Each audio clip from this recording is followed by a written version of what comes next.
بسم اللہ الرحمن الرحیم۔ علم نحو 41واں سبق ہے۔ اسماء ظروف میں ایان اور امس ہے۔ ایان یہ وقت دریافت کرنے کے واسطے آتا ہے، لیکن یہاں پر یہ استفہام کے لیے ایان یوم الدین استفہام ہے، لیکن یہ شرط کے لیے بھی آ سکتا ہے۔ ایان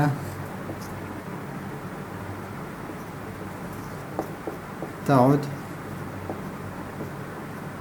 نعود، ابھی ایان تعود نعود تو یہاں پر بھی جس طرح متى ہے کہ یہ مضاف ہے اس کی طرف اور متعلق ہے اس کے، یہ شرط ہے اس کی طرف مضاف ہے، شرط کی طرف مضاف ہے، اور جوابی شرط کی طرف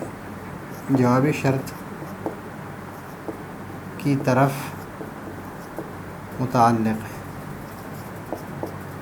یعنی اس کی متعلق ہے، جوابی شرط کا متعلق ہے اور اس کی طرف مضاف ہے۔ ایان تعود نعود، لیکن یہاں پر جو ہے یہاں پر یہ ایان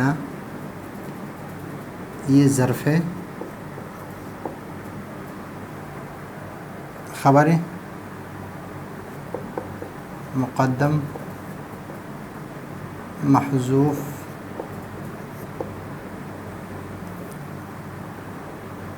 فعل محذوف کے لیے، یوم مضاف، الدین مضاف الیہ، مضاف الیہ، مبتدا مؤخر، اور ایان ثبت ایان یہ اس کے متعلق ہو کر یہ خبر مقدم ہے، تو مبتداء مؤخر اپنے خبر مقدم کے ساتھ مل کر جملہ اسمیہ خبریہ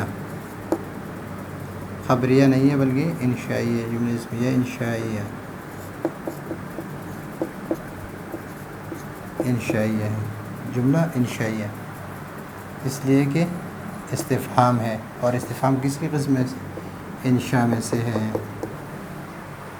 اور ام سے یہ کل کے لیے آ رہا ہے، جاءنی زید ام سے، تو ام سے ظرف ہے کس کے؟ اس کے متعلق ہے، جاء فعل، زید اس کے لیے فاعل، نون وقایہ اور یا ضمیر متکلم مفعول بھی، فعل اپنے فاعل اور مفعول بھی اور ظرف کے ساتھ مل کر یہ جملہ فعلیہ خبریہ۔ تو یہ ہے ایان اور امس کے بارے میں نے آپ کو بتا دیا، پھر بھی اگر اس میں کوئی مسئلہ ہو تو آپ پوچھ سکتے ہیں۔ اگلے سبق کے لیے اجازت چاہتے ہیں۔ اللہ حافظ۔